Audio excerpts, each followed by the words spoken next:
Bom dia a todos, né? Estamos aqui em mais um seminário do Núcleo de Iniciação Científica e Extensão do curso de Medicina do CESUPA, e hoje nós temos a honra, né, e o privilégio de termos aqui conosco a professora doutora Patrícia Garcês, lá do Programa de Pesquisa em Neurociências Básicas e Clínica do Instituto de Ciências Biomédicas da Universidade Federal do Rio de Janeiro, e ela veio nos agraciar com uma apresentação cujo tema envolve os impactos da infecção do vírus da Zika no neurodesenvolvimento. Então, a palavra agora é com você, tá? Obrigada, Cláudia. A honra é minha, realmente, de estar aqui, de apresentar para vocês o que a gente vem feito, né, resumidamente, nesses últimos anos. E a ideia é que vocês conheçam um pouquinho mais do nosso trabalho, do que a gente tem... quais são as perguntas que a gente está se fazendo no laboratório, Ok. Tá? Mas a ideia é essa, a gente vai conversar aqui sobre o impacto da infecção do vírus da Zika no neurodesenvolvimento. Como o Cláudio já me apresentou, sou Patrícia Garcês, sou professora de anatomia da Universidade Federal do Rio de Janeiro e coloquei aqui o meu endereço, o meu perfil, né, do Twitter. Se vocês quiserem conectar por lá, eu falo basicamente de ciência lá. Não que eu poste muito, mas eu acho que é uma maneira da gente ficar em contato esses dias, né? Bom, o que eu preparei hoje para vocês por uma questão de inclusão, não sabia se, enfim, ia ter algum estrangeiro, eu coloquei os slides em inglês e vou falar brevemente sobre os mecanismos celulares e moleculares da microcefalia primária. Vocês já ouviram a Pamela falando um pouquinho sobre isso. E entrar mesmo no tópico da patogênese do vírus da Zika no neurodesenvolvimento, o que a gente vem fazendo nos modelos celulares e nos modelos animais. E, por fim, só deixar uma curiosidade, né? São artigos que já estão publicados, mas a gente está continuando essa pesquisa sobre os cofatores ambientais que podem exacerbar a patogênese do vírus da Zika. Então, no laboratório, a gente está muito interessado nos aspectos bem precoces do desenvolvimento do córtex, né? Então, se a gente pensar, e a gente usa geralmente modelos animais, né, na região mais anterior do nosso tubo neural e fizer um corte coronal e olhar no microscópio, a gente vai conseguir ver essa região aqui no início do desenvolvimento, que é uma região chamada de zona subventricular, que está adjacente aqui no ventrículo. Essa região, a gente vai falar muito sobre ela, porque é uma zona que dá origem aos neurônios, né? Então, as células tronco-neurais, os progenitores, aqui representadas em verdinho, né, vão se dividir e vão dar origem, então, à pré-placa, né, que é uma região que vai ser subdividida entre zona marginal e subplaca, e a partir dos eventos migratórios, das ondas, né, migratórias sequenciais e de dentro para fora, a gente vai chegar até um córtex de 6 camadas, como é visto nos adultos, né? Mas para isso acontecer, os neurônios têm que migrar, porque eles nascem em locais distintos de onde eles vão se estabelecer, e eles têm que se diferenciar, onde nessa etapa ocorre, então, o direcionamento axonal, que é uma etapa crucial para a formação do nosso conectoma, né? E por que eu estou interessada especificamente nesses 3 aspectos precoces do desenvolvimento do córtex? É porque, em geral, esses 3 aspectos, quando não ocorrem de maneira correta e orquestrada, eles podem dar origem a malformações do córtex cerebral. Então, a gente pode colocar, de uma maneira bem didática, que a gente tem 3 grandes grupos de malformações relacionadas a problemas na divisão, seja na proliferação das células-tronco ou também na sobrevivência dessas células-tronco e de neurônios, ou células da glia também, que podem levar, por exemplo, a um cérebro menor, né, como está mostrando aqui, uma microcefalia, ou também maior, como uma macrocefalia. Todos esses são problemas, né, defeitos de proliferação ou sobrevivência dessas células. Um segundo grande grupo seriam as malformações relacionadas à migração neuronal. Então, por exemplo, aqui na direita, a gente tem uma imagem de ressonância magnética e vocês conseguem ver, principalmente aqui nesse esqueminha, que existe um duplo córtex, né? Isso é quando tem uma mutação de um gene chamado dobocortina, e esse gene é muito importante para estabilização dos microtúbulos e, portanto, os neurônios com um defeito nesse gene, eles não conseguem alcançar a parte mais externa, que é do córtex cerebral. Um terceiro grande grupo seriam as malformações causadas por conectividade aberrante, e aí a gente tem as clássicas malformações, como a genesia do corpo caloso, isso é o grupo de vocês já está mais acostumado, né, com esse tipo de malformação. Mas, de fato, né, essa classificação didática, ela foge muito do que acontece na clínica. De fato, na clínica, né, os pacientes, eles apresentam um conjunto de malformações, muitas vezes mais de uma malformação, seja uma microlisencefalia, por exemplo, com a genesia do corpo caloso, por exemplo, e são as chamadas síndromes, né? Mas hoje eu vou falar um pouquinho sobre a microcefalia, né, esse primeiro grupo, e sobre uma síndrome, que é a síndrome congênita do Zika. Então, a microcefalia primária é chamada primária porque a gente identifica a redução do cérebro, né, da cabeça, na verdade, do perímetro cefálico, no nascimento da criança, né? No nascimento do bebê já existe essa microcefalia, por isso ela é chamada de primária. Se ocorre uma redução a posteriori, aí ela é chamada de microcefalia secundária. E a microcefalia primária, ela é causada por diferentes fatores, sejam eles genéticos ou também do ambiente, né? Por conta de teratógenos, enfim. A gente vai falar um pouquinho sobre isso. De fatores genéticos, a Pamela já apresentou para vocês, né, que tem vários genes relacionados com a divisão celular que são cruciais para a formação do córtex e, portanto, quando há uma mutação, uma perda de função nesses genes, que a gente chama de genes microcefálicos, então o paciente ele vai resultar numa microcefalia primária.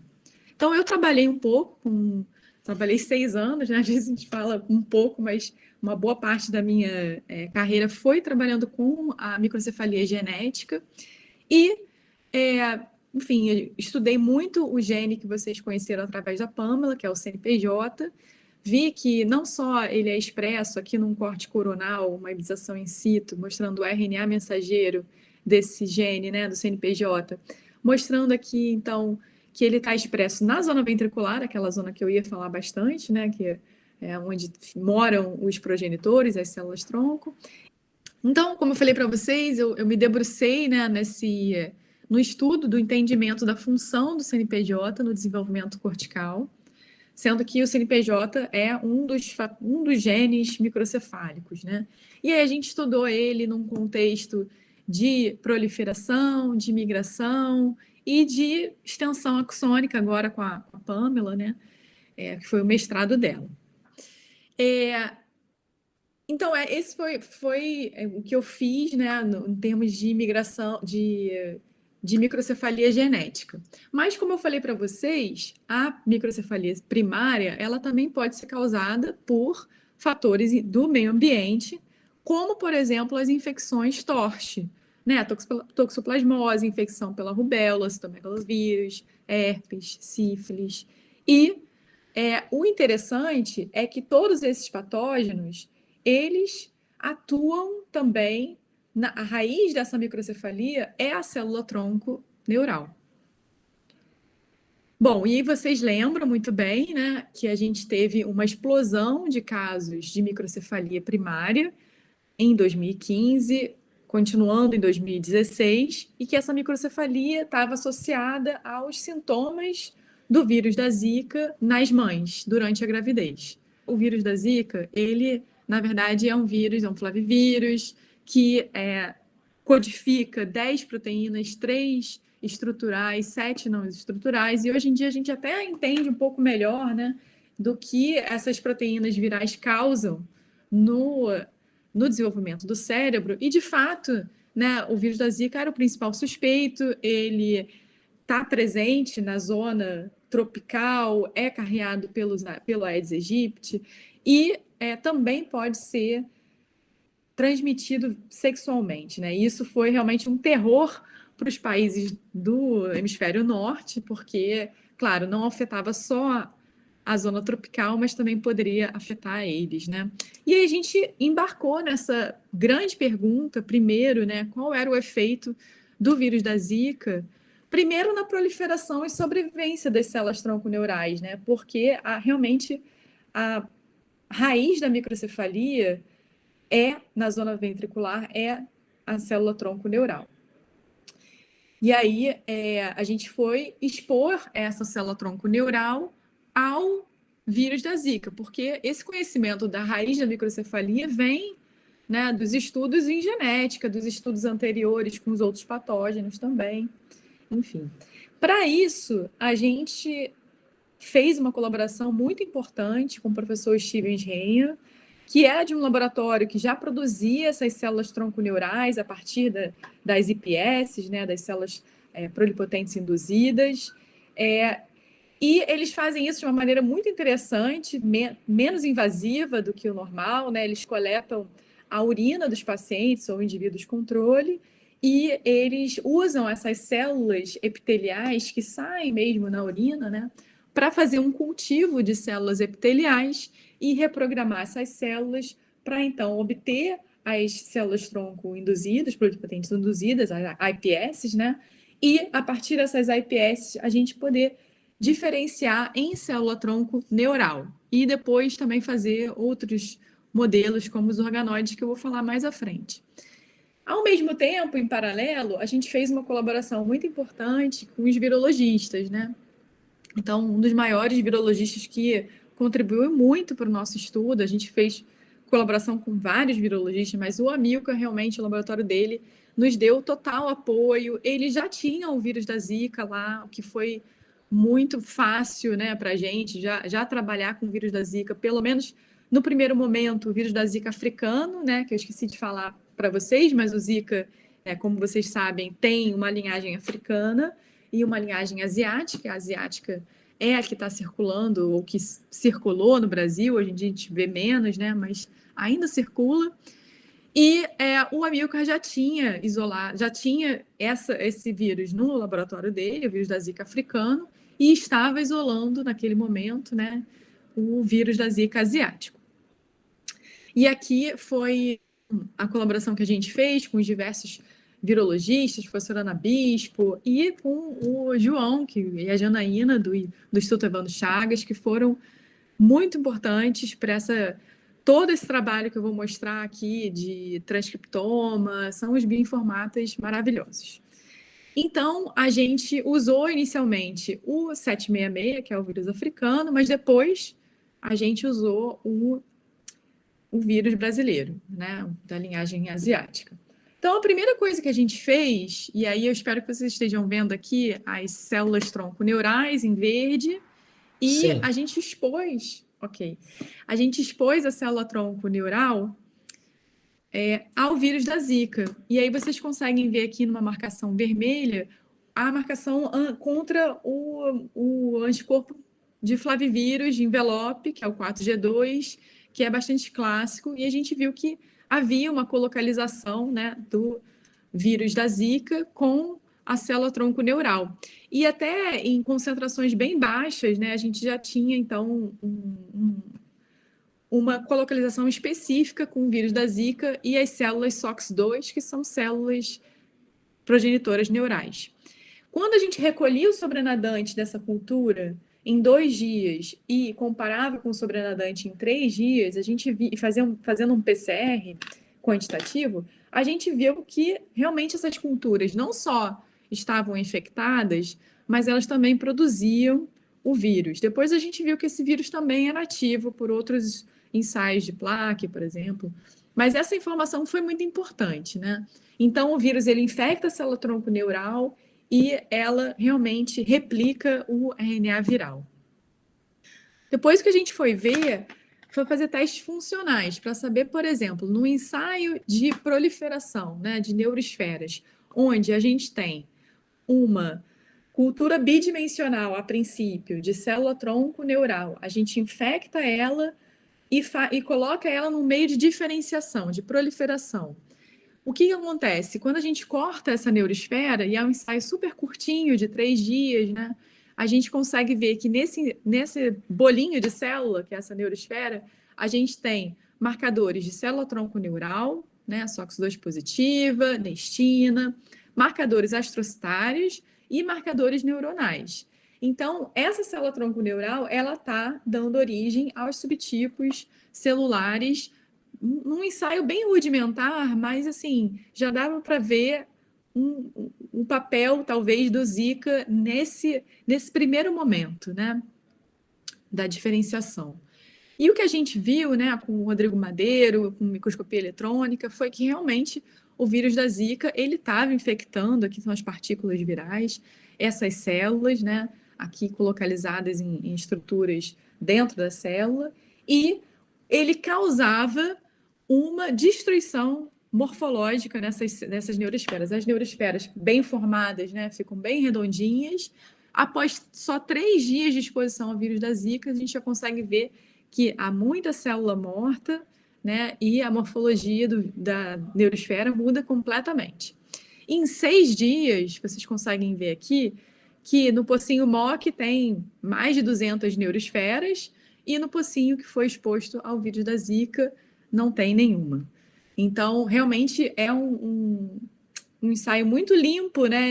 Independente da concentração viral, né? Com MI, vocês sabem que é concentração viral, então quanto de partículas virais por célula, no caso aqui 2,5 seriam 2,5 partículas virais por cada célula, e independente dessa concentração, realmente era uma agressividade muito grande na célula-tronco neural, fazendo, né, as suas primeiras diferenciações.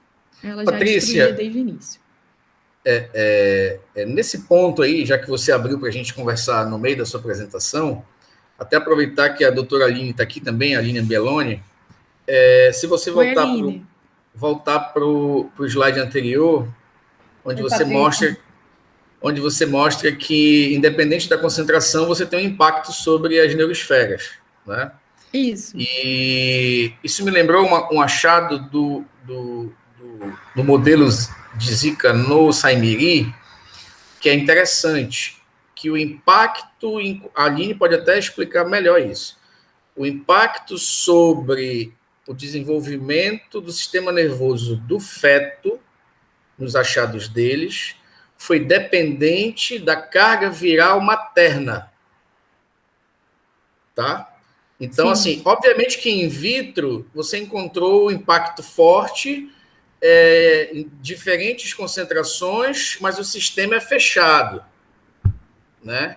Enquanto que sim, no binômio mãe-feto, você tem um sistema que, embora seja fechado, ele é muito mais amplo e, consequentemente, a carga viral materna tem impactos diferentes sobre o desenvolvimento do feto. Acho que... É isso mesmo, Cláudio. Que essas coisas conversam, né?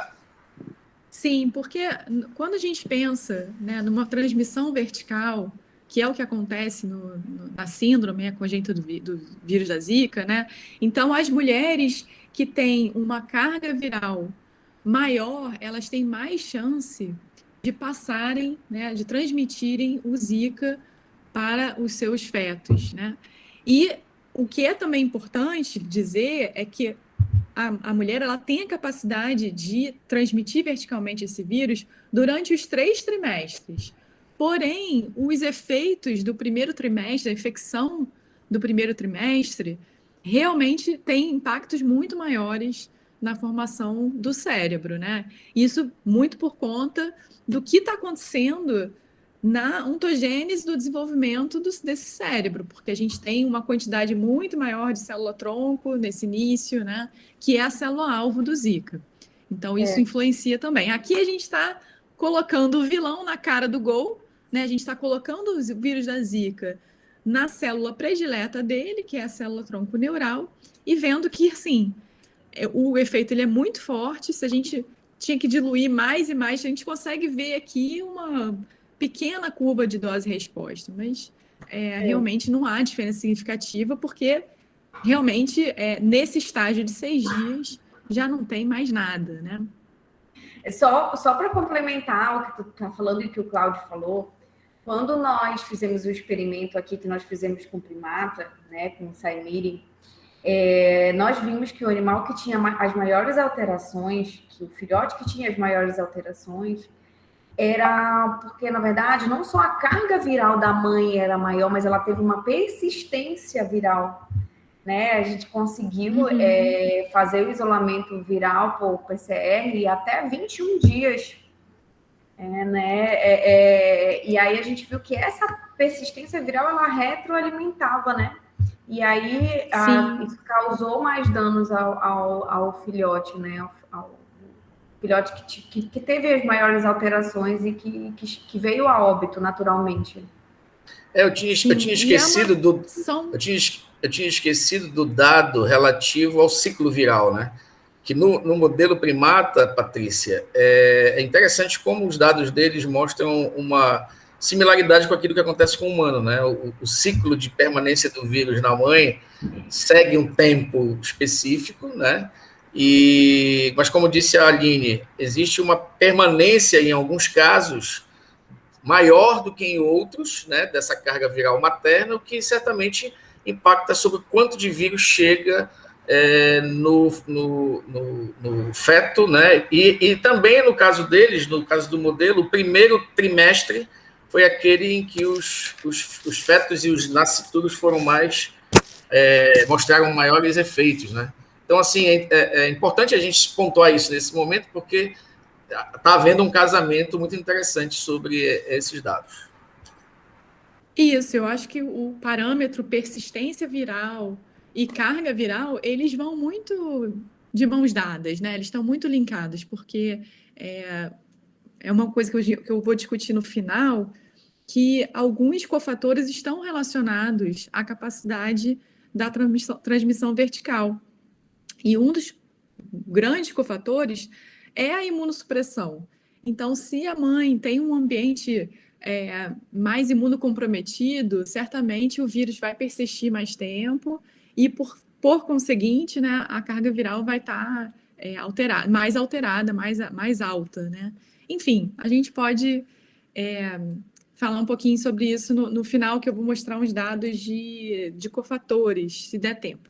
Mas eu acho que esses primeiros experimentos foram muito interessantes, porque se a gente depois fez os experimentos com o Zika asiático, né, o Zika que a gente estava circulando aqui no Brasil, o BR Zika, como a gente chama, e viu que, na verdade, essa cinética é diferente, né? E aí tem várias questões envolvidas nessa comparação, nem sempre essa comparação ela é muito fácil de ser feita, mas usando a mesma carga viral, com os mesmos dias, a gente tem que o vírus africano, ele mata muito mais rápido essas neurosferas. Então, olha lá, o dado é o seguinte, a gente infectou de novo, né, comparando com o controle, com o vírus da Zika, dessa vez o vírus brasileiro, viu um aumento de caspase 3-clivada, né, de apoptose, viu uma redução dessas neurosferas e que em 12 dias, nesse caso, a cultura ela é completamente depletada de neurosfera. Então, ela é mais lenta, né, do que o vírus da africano. E aí, não sei se vocês estão conseguindo ver bem, mas o que a gente marcou também foi para proteínas relacionadas a neurônios jovens, HUCD, por exemplo, a progenitores neurais, SOX2, e viu realmente que tinha uma redução dessas células, né? E era uma redução significativa a mais do que o tamanho da neurosfera. E aí que entra a Janaína, né, ela do Instituto Evandro Chagas, na época, né, em 2016, e a gente pediu para fazer essa colaboração com o João e com a Janaína, a gente enviou esse material das neurosferas infectadas e os controles em 3 dias, porque, vejam bem, em 3 dias a gente ainda não tem uma diferença significativa no número de neurosferas. Então, a gente queria pegar os eventos que estavam ocorrendo antes da morte celular, né, para entender o que o vírus estava alterando em termos de genes e proteínas desreguladas, né? Então, primeiro a gente fez isso com a Janaína, e depois a gente também fez isso com a Juliana. A gente enviou essas amostras para a proteômica e para o transcriptoma e montou um mapa de genes e proteínas que estavam desregulados nessa infecção de neurosferas.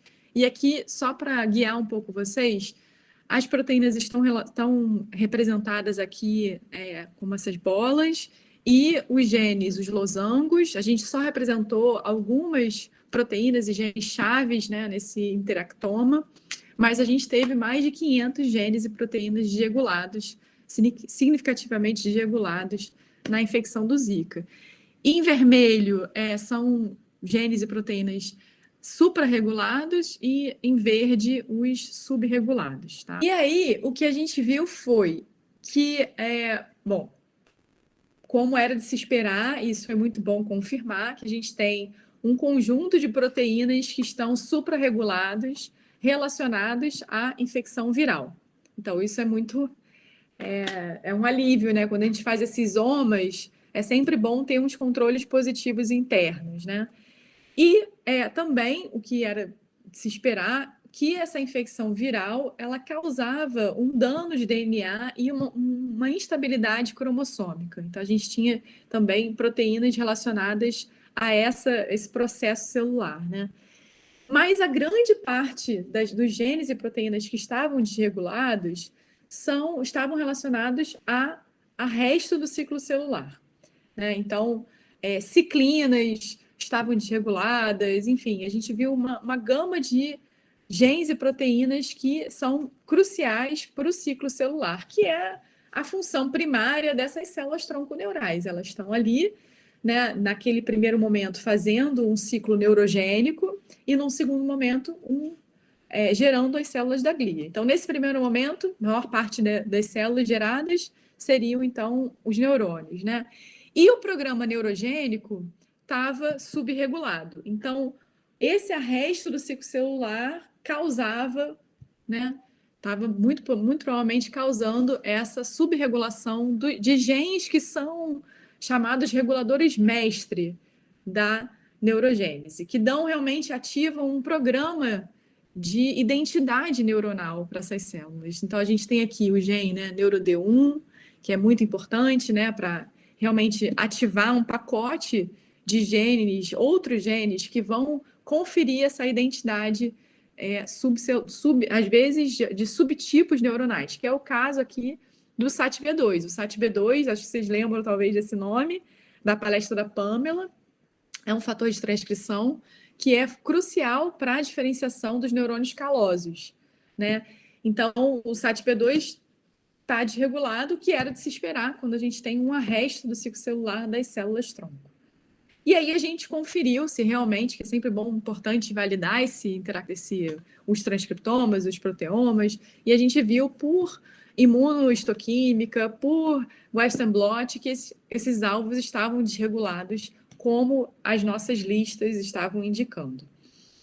Para realmente bater o martelo que o Zika ele estava alterando a morfologia, na verdade, a morfometria do cérebro, né, em desenvolvimento, a gente usou um modelo de microcefalia in vitro. Bom, esse modelo de organoide cerebral, ele foi, de fato, desenvolvido para estudar a microcefalia, o que é muito interessante, né?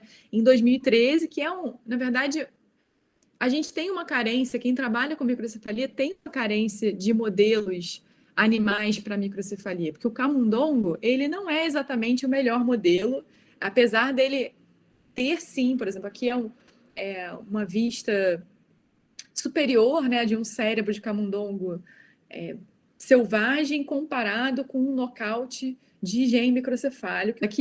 Aqui na direita, vocês conseguem ver que existe uma redução significativa do cérebro de camundongo, mas ela não é uma redução, assim, o tamanho do efeito, ele não é tão fidedigno ao tamanho do efeito aqui no humano, né? Aqui um indivíduo controle, aqui um indivíduo com microcefalia, vocês conseguem ver que realmente a diferença ela é muito mais marcante. Já no modelo do organoide cerebral, que recapitula o desenvolvimento do córtex cerebral, na verdade, recapitula o desenvolvimento de várias regiões encefálicas, né? E aí, dependendo do tipo de organoide, ele pode ser mais específico para regiões, por exemplo, prosencefálicas ou outras regiões encefálicas, né? Nesse nosso caso, a gente usou o clássico do organoide encefálico. Deveria ser um organoide encefálico, porque ele tem outras regiões encefálicas, mas a gente chama de organoide cerebral, mas é um termo anatomicamente que está errado, né? Mas tudo bem. Vou chamar daqui para frente de organoide cerebral, mas vocês já sabem que tem esse detalhe.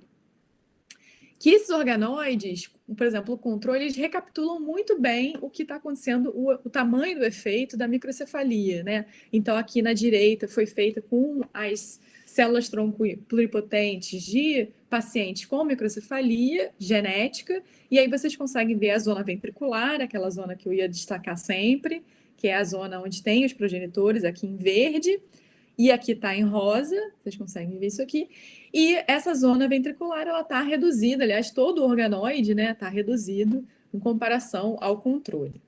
Então, no laboratório do professor Stevens, eles recapitularam esse protocolo, né, o protocolo da produção dos organoides cerebrais, exatamente como o protocolo da Lancaster, e viram, né, caracterizaram isso muito parecido com o que realmente já tinha sido publicado. Então, a partir dessa formação dos organoides, a gente conseguiu expor esses organoides ao vírus da Zika, e aí a gente expôs os organoides num estágio bastante precoce, né, de 45 dias de organoide. Então, nesse momento, a gente já tem uma placa cortical formada, não sei se vocês conseguem ver aqui, células, marcadores neuronais aqui em verde, marcadores de proliferação aqui em amarelo, né? Enfim.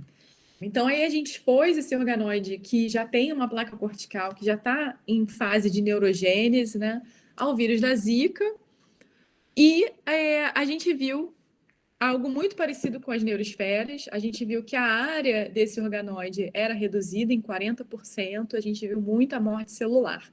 Tanto é que quando a gente cortava, o organoide se desfazia. A gente teve que fazer infecções mais precoces para a gente realmente ver o que estava acontecendo ali. Só para resumir, o vírus da Zika, o que a gente encontrou? Que ele infecta as células tronconeurais, causa morte celular, causa também uma disrupção na morfologia da neurosfera e uma redução na área desse organoide. E com os experimentos da proteômica e do transcriptoma, a gente concluiu também que a infecção viral ela fazia uma suprarregulação de alvos relacionados à infecção viral, a danos do DNA, e uma subregulação da progressão do ciclo celular e da diferenciação neuronal. Então, foi muito interessante fazer essa primeira caracterização, né, do efeito do Zika, logo concomitante com esses estudos. Logo depois vieram os estudos animais, os estudos da clínica. Realmente ficou, a OMS, né, declarou que era o Zika que causava essas microcefalias que estavam ocorrendo naquele ponto no Nordeste brasileiro. Só que, nesse momento, a gente também já tinha uma visão melhor do que era essa síndrome, né? O que a gente chamou aqui de síndrome congênita do vírus da Zika. Que, na verdade, a microcefalia era uma das malformações. E, na verdade, essas crianças tinham uma constelação de malformações que vinham desde ventrículo-megalias, como vocês conseguem ver aqui, né, os ventrículos muito mais aumentados. Essas crianças tinham lisencefalia, né, então o córtex cerebral sem os sulcos, sem os giros, que denotavam uma presença possivelmente de defeitos neuronais, né, de migração neuronal. A gente tinha também calcificações, ou seja, muita morte celular, e em alguns pacientes, como já foi dito, a digenesia do corpo caloso. Então, a gente começou a pensar quais são os alvos do vírus da Zika, né? O que a gente sabia naquele momento é que o vírus da Zika, ele era capaz de se ligar a alguns receptores TAM, né, tirosina quinase.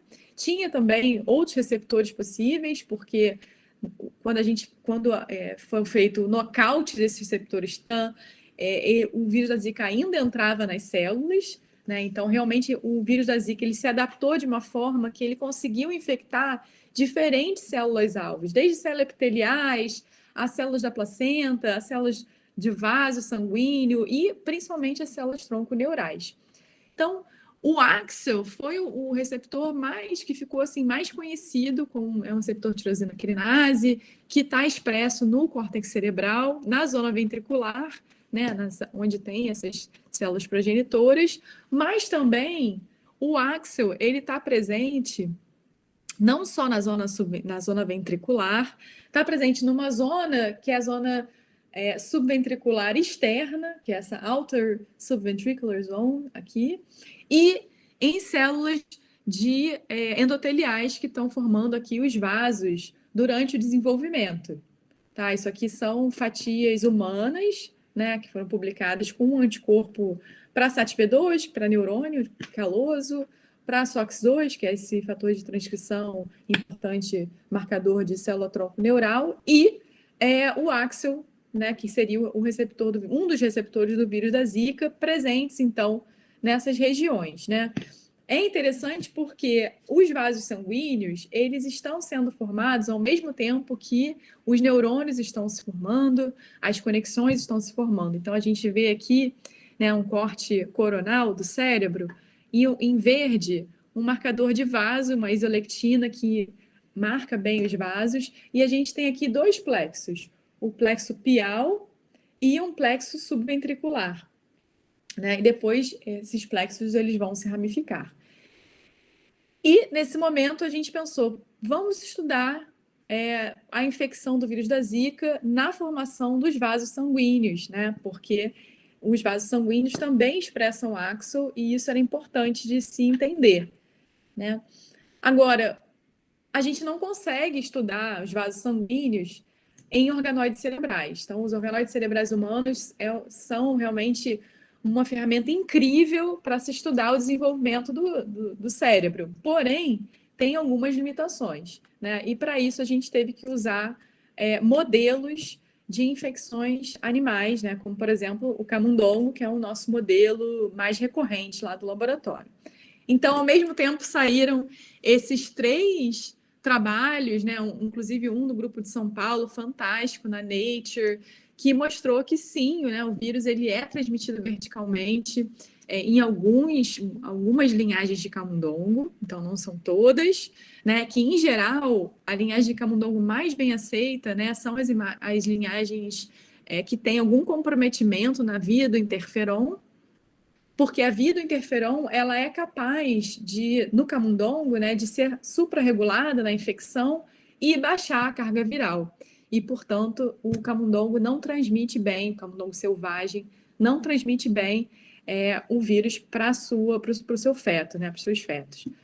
Mas uma outra técnica que é bem usada é essa técnica da injeção em útero do vírus da Zika. Lembrando de novo da palestra da Pamela, ela deve ter mostrado para vocês, né, que a gente injeta, seja plasmídios, enfim, e aqui foi injetado o vírus da Zika em útero, né? Então, expôs o útero né, durante a gravidez dessa fêmea e aí injeta lá dentro no ventrículo lateral, tá? E isso também causa a microcefalia, então é um outro modelo.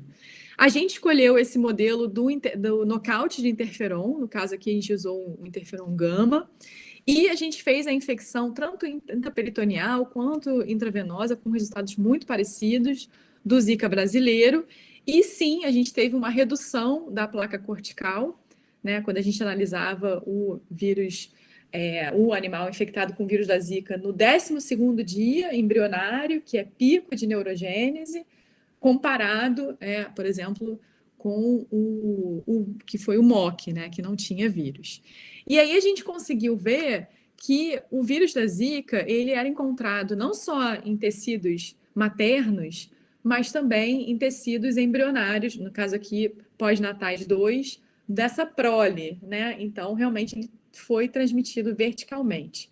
Né? Então, tem uma redução do cérebro, muito parecida com o modelo da microcefalia vera, né? Que não é uma redução tão grande que a vista, né? Que a gente observa na clínica, mas é uma redução significativa. E botei aqui a imagem do modelo do nocaute, né? Para ver que é bem comparável. E a gente foi analisar aspectos, esses 3 aspectos aqui: a neurogênese, a migração, a maturação desse cérebro. Então, olhando para as células progenitoras aqui na zona ventricular, com um marcador, né, de mitose, que é o PH3, a gente vê que existe uma redução de 50% desses animais 3 dias após a infecção, tanto na zona ventricular quanto na zona subventricular.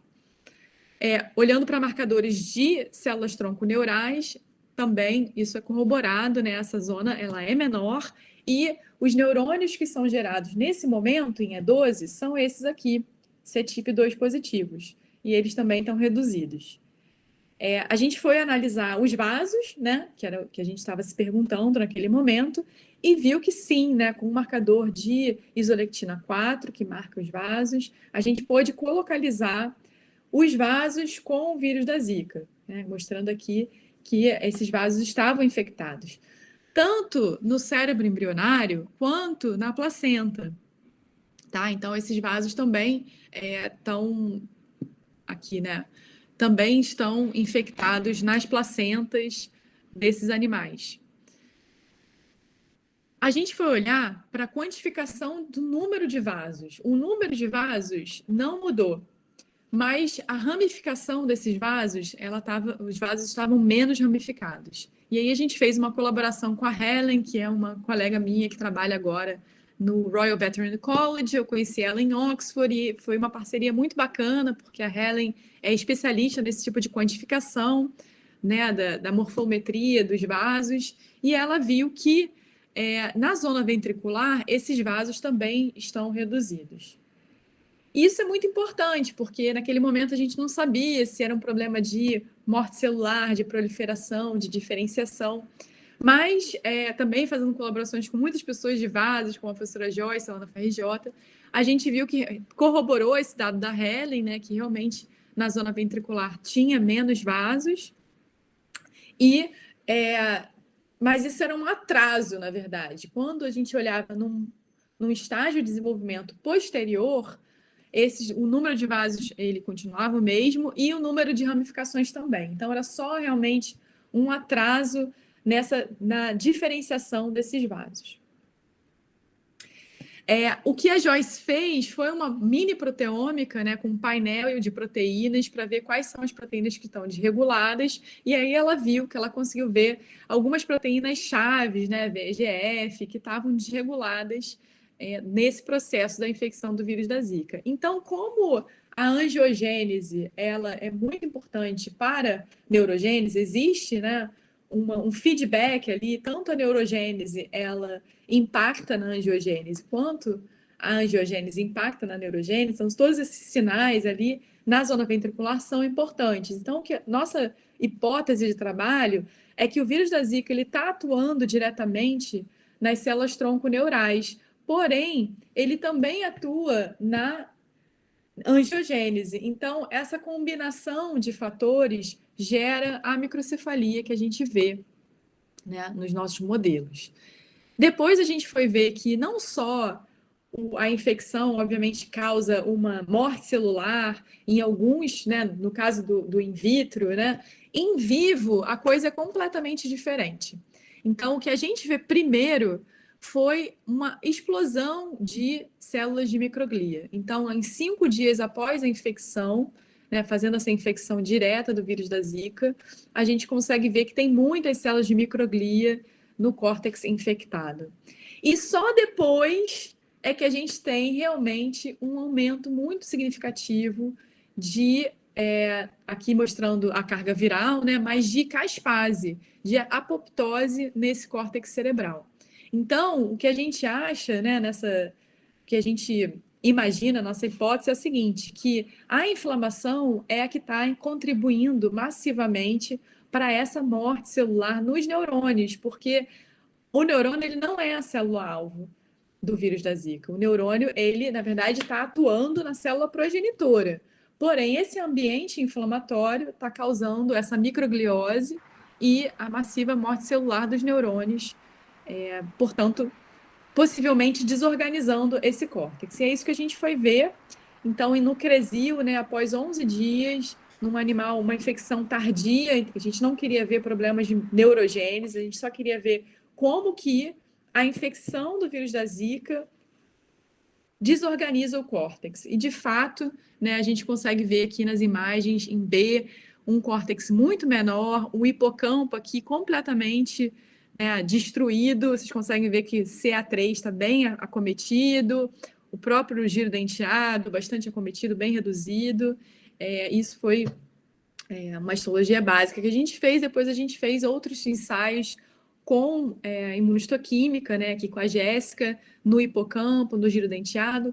Como vocês podem ver, muita morte celular, né, e uma redução dos neurônios, né, das células neo-N positivas. Uma desorganização aqui do giro denteado, vocês conseguem ver bem isso também. E, por fim, a gente foi olhar para a maturação, para a diferenciação desses neurônios e acho que vocês já perceberam que o nosso laboratório ele tem o corpo caloso como uma via muito importante do nosso estudo, e vem desde os estudos do professor Roberto Lente. A gente foi olhar para o corpo caloso, já que já que os pacientes têm a genesia do corpo caloso, a gente foi ver se no nosso modelo o corpo caloso estava intacto. E, na verdade, o corpo caloso está reduzido, mesmo quando a gente faz uma normalização pela área externa do córtex. Então, ele está mais reduzido do que o córtex, né? Aqui a quantificação. Num Cresil, num corte sagital. Quando a gente olha para a linha média, espero que vocês estejam vendo aqui a linha média, o corpo caloso, L1-CAM, que é uma molécula de adesão que marca bem, né, o corpo caloso. Vocês conseguem ver que já no início do desenvolvimento, a gente tem menos fibras passando aqui na linha média. E a gente se perguntou, será que isso é um efeito direto do vírus da Zika? Então, um projetinho, né, do nosso aluno de iniciação, do Jefferson, ele fez uma cultura de células corticais, colocou esses progenitores em cultura, infectou com o vírus da Zika, diferenciou esses neurônios, e aí foi quantificar a extensão axônica, e ele viu, né, que nessas células SATB2 positivas, que são células calosas, realmente existe uma diferença que não é enorme, até porque o N do Jefferson também não é enorme, mas existe uma diferença nessas culturas e os axônios parecem estar reduzidos.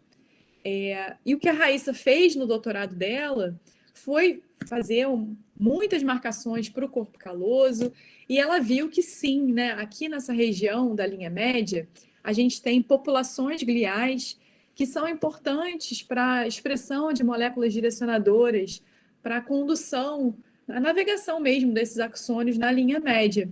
E o que ela viu que essas células gliais estão reduzidas na infecção do vírus da Zika, e que os tratos axonais, aqui marcando com DAI, que é uma molécula lipofílica, né, que vocês conseguem ver bem, os feixes aqui e os axônios isolados, existiam axônios aberrantes, ou seja, eles não estavam indo no caminho correto, que era cruzando a linha média, mas sim sendo falei agora um termo anglicismo aqui, né?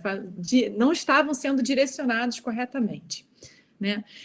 E aqui, eu espero que vocês estejam vendo, já estou terminando, gente, só para mostrar que a Tailene, ela está fazendo esses experimentos a longo prazo, olhando como que é o conectoma desses camundongos da síndrome congênita no adulto. E ela vê que sim, né, fazendo uma infecção tardia, que não acomete o número de células SATB2, que o número de células SATB2 está o mesmo, porém, o corpo caloso ele ainda está reduzido, né? E o que a Tailene está olhando agora é para mielinização, para as células mielinizantes, né, os oligodendrócitos, e como que essa inflamação impacta no conectoma desses camundongos. Então, só para concluir, a gente falei um pouquinho para vocês desse meu background, né, de estudar microcefalia genética. A gente sabe que a célula progenitora é a raiz da microcefalia e que isso acontece não só na microcefalia genética, mas também em microcefalias quando a gente tem um insulto, né, um patógeno, como é o vírus da Zika. O vírus da Zika, ele infecta diretamente as células tronco neuronais e ele altera o ciclo celular dessas células, causando, então, uma redução na neurogênese. Em vivo, a morte celular vem depois.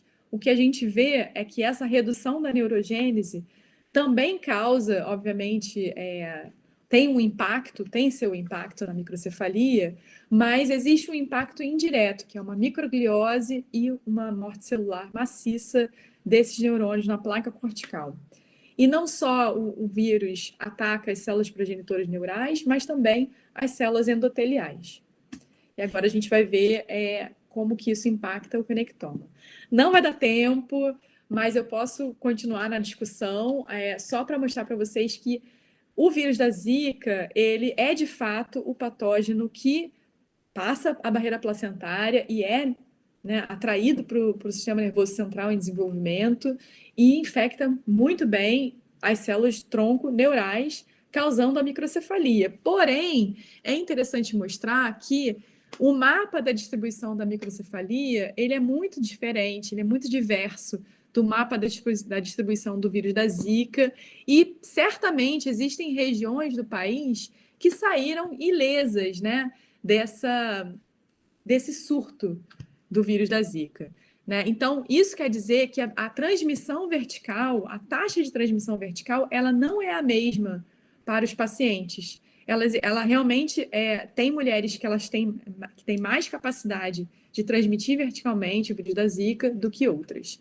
Então, vou deixar essa pulga atrás da orelha de vocês. Só agradecer aqui muito, muito, muito o Instituto DOR, a UFRJ, a Universidade de Oxford, todos esses pós-docs que participaram nesses estudos, o professor Roberto Lente, do Laboratório de Neuroplasticidade, o meu time, meu Dream Team, que são os alunos que vão desde a iniciação científica, mestrado, doutorado, pós-doc. Aqui todos os colaboradores também, não sei se eu coloquei todos, mas certamente os que contribuíram para esses trabalhos que eu mostrei para vocês. E quero agradecer de novo a oportunidade de estar aqui, né? Parabéns pelo trabalho realmente impactante, amazing, né? Com o que a gente vê aí é impressionante.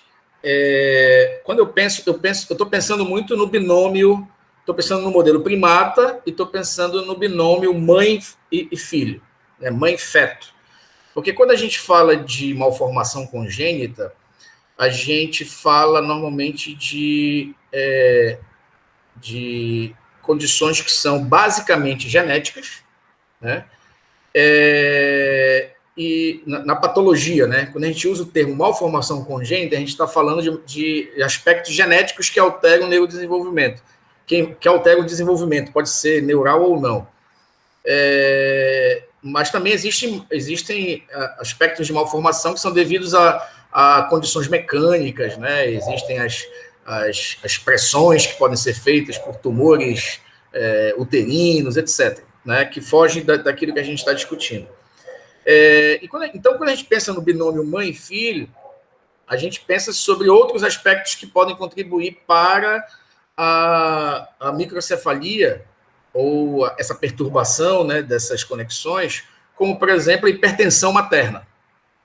Né? E foi até uma discussão que nós tivemos na última apresentação, que nesse modelo mais próximo do humano, a gente também precisa controlar esses outros componentes, porque eles também têm uma contribuição muito forte sobre o que vai acontecer com o feto. A segunda coisa é uma colocação em relação a esse tropismo pelos neuroprogenitores. Usando o modelo desse binômio, né, no camundongo, eu acho que não foi feito, eu não vi pelo menos os dados. Queria lhe perguntar, assim como o feto tem esses neuroprogenitores, obviamente que numa quantidade muito maior, ele está em desenvolvimento, mas a mãe também tem neuroprogenitores no seu encéfalo. A gente sabe que tem ali umas cargas que não são as mesmas, mas ali na região ventricular, ali, né, no epêndima, você tem ali células neuroprogenitoras no indivíduo adulto também. Vocês chegaram a ver alguma coisa desse tipo, né? Se, assim como no feto, esse vírus também impactou sobre esses neuroprogenitores maternos, ou não? O foco foi só o feto mesmo? Essa é uma pergunta. Essa é uma excelente pergunta, muito boa mesmo. A gente não olhou para neuroprogenitores no cérebro materno, porém, a gente olhou muito porque já foi publicado, né, que realmente o vírus da Zika tem a capacidade de infectar esses neuroprogenitores no adulto, né, nas zonas neurogênicas do giro denteado, né, da zona subventricular.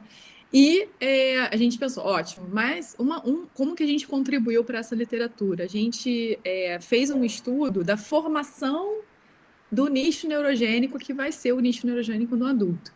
E o que a gente viu é que sim, então, não só, enfim, esse paciente, né, da síndrome, ele tem uma microcefalia muitas vezes, ele tem todas essas alterações neurológicas, mas o cérebro dele, muito possivelmente, ele vai estar depletado de neuroprogenitores no adulto. Então, a gente já está prevendo que mais um problema cognitivo, né, que essas células são importantes para a cognição e realmente a formação desse nicho está alterada. A minha pergunta não é nem tanto sobre o impacto cognitivo do adulto, né? Isso é uma questão relevante também, mas não é nem nesse sentido.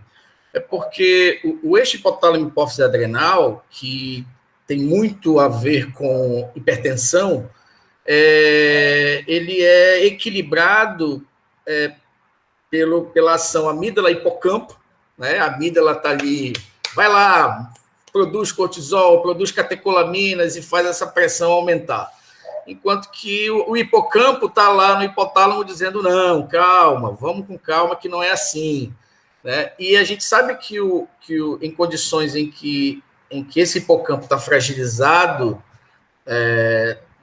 e o hipocampo é uma região onde esses neuroprogenitores estão talvez ali em maior concentração, assim como lá na região ependimal, de repente, não sei, né, isso poderia ser um meio através do qual a infecção viral no binômio mãe-feto contribuísse para aquilo que a mãe já tem propensão, que é a hipertensão.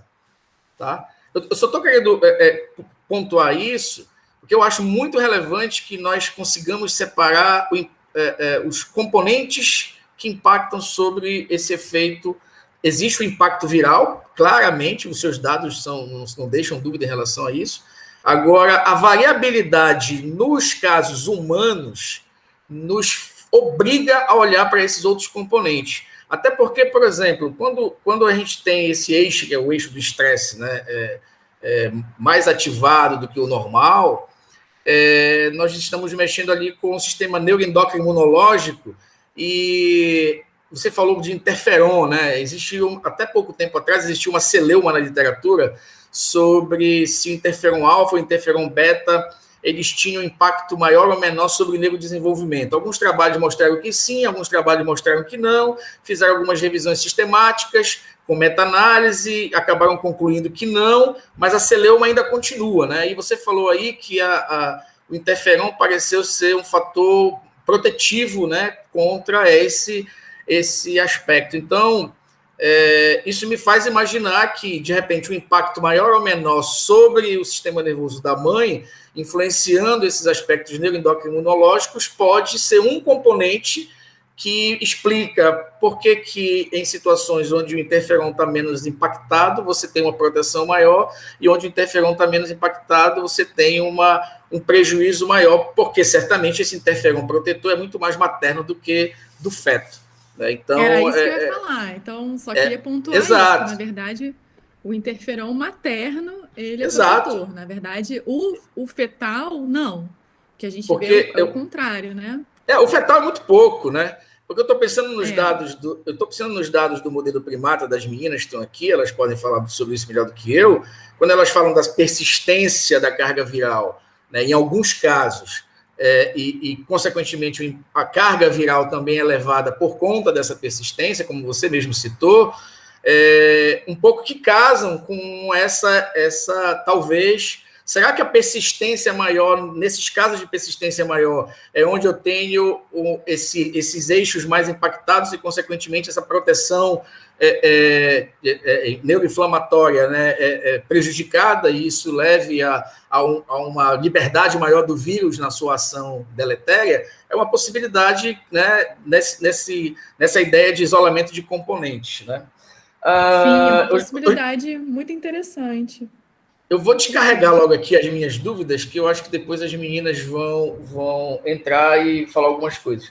Você falou de coisa muito interessante sobre o desenvolvimento dos vasos. Quando eu vi teus dados sobre os vasos, eu disse que bom que eles fizeram isso, porque a neuroconjugação vascular é um troço que pouca gente estuda. Né? Tem um pessoal do Max Planck lá da biologia cibernética que estudava isso, não sei se continua estudando, mas é um negócio que é muito importante, porque é dessa neuroconjugação que depende, vascular, né, que depende a normalidade, tanto do neurodesenvolvimento quanto da manutenção dessa organização. Né? E você mostrou aí, de maneira isolada, né, que existe tanto impacto sobre esses progenitores, quanto impacto sobre também a formação dessa vasculatura. E eu fiquei pensando, né, porque nessa neuroconjugação, o sistema nervoso define o que ele quer da vasculatura. Então, o sistema nervoso é que diz, olha, eu preciso de vasos aqui, e os vasos, respondendo a essa sinalização, se desenvolvem nesse direcionamento. Eu estou sendo bem superficial para a gente ter uma ideia mais didática, né, em relação a isso.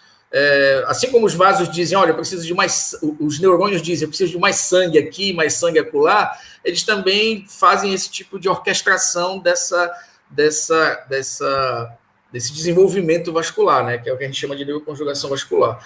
E aí, quando você mostra o impacto sobre os neuroprogenitores, a gente vê, casado a isso, né, o impacto também sobre essa vasculatura, embora o vírus também, de acordo com seus dados, atue diretamente sobre os próprios vasos, né, dificultando talvez aí esse desenvolvimento. É só um componente a mais que eu quero colocar, que é essa neuroconjugação vascular. O impacto nos neurônios, por si só, na minha ideia, já é suficiente para impedir essa vascularização normal. Se o vírus ainda, além disso, impacta também a vascularização, você tem aí uma somatória de fatores que estão contribuindo para isso, tá? E agora, o que mais me chamou a atenção foi a questão da gliose, né? Você disse que tem ali muitas células da glia presentes e tal, e você linkou isso a uma inflamação. Quando a gente tem prejuízo de vasculatura, fatalmente a gente pensa em situações de acidente vascular. E o acidente vascular que a gente pode melhor associar à ausência da vasculatura é o acidente vascular isquêmico. E no processo patológico do acidente vascular isquêmico, você tem adaptação dos neurônios, né? Eles atrofiam para economizar energia, aumenta o seu metabolismo, etc. Mas você tem migração de células da glia para próximo desses neurônios, para fazer até a chamada sateliose, que é um marco histopatológico, né, desses casos, tanto no acidente vascular isquêmico quanto no hemorrágico. Você tem essa sateliose, as células da glia cercam os neurônios para ajudá-lo a manter-se viável o máximo possível, para ver se ele não alcança aquele limite de reversibilidade que fatalmente levará ele para necrose. Num processo que pode ser inflamatório, infeccioso, por aí vai. Quando você fala dessa migração massiva e você mostra isso nos teus dados, Na minha cabeça, por esse entendimento, eu estou vendo essa glia indo muito mais para lá para tentar salvar do que para participar de um processo inflamatório. Só que eu não sei que glia é essa que você está vendo lá. Aí vem a pergunta. Você está vendo mais oligodendrócito? Você está vendo mais astrócito? O que você está vendo ali? Você chamou de glia, né? Microglia. O que você está vendo ali? Isso não ficou muito claro para mim. A gente fez marcação para todas as glias, inclusive óligos, microglia, astrócitos, e o que a gente viu foi uma microgliose. Então, e também uma astrogliose. Então, num primeiro momento, uma grande microgliose, né, uma alta proliferação das células de microglia, IBA1 positivas, né, e aí realmente isso casa muito com o perfil inflamatório que elas têm, né, porque elas ficam mais amebóicas, uma morfologia bem ativada, e quando a gente olha para as citocinas desse cérebro, elas estão pró-inflamatórias, né, IL-6 e assim vai. A gente depois, num segundo momento, com mais tempo de infecção, a gente também vê um aumento das células dos astrócitos, uma reatividade desses astrócitos. A gente não fez uma quantificação desses astrócitos, ficou só no visual qualitativo, mas realmente, por exemplo, a gente chama de astrogliose porque GFAP, que é um marcador, né, do astrócito, ele fica mais forte, muito mais forte. Estoura no confocal. Então, assim, realmente muito clássico isso, né? Como você estava falando que todos esses processos gliais, eles estão relacionados a processos patológicos. Agora, nessa gliose, você marcou presença de célula, a microglia inflamatória não tem jeito.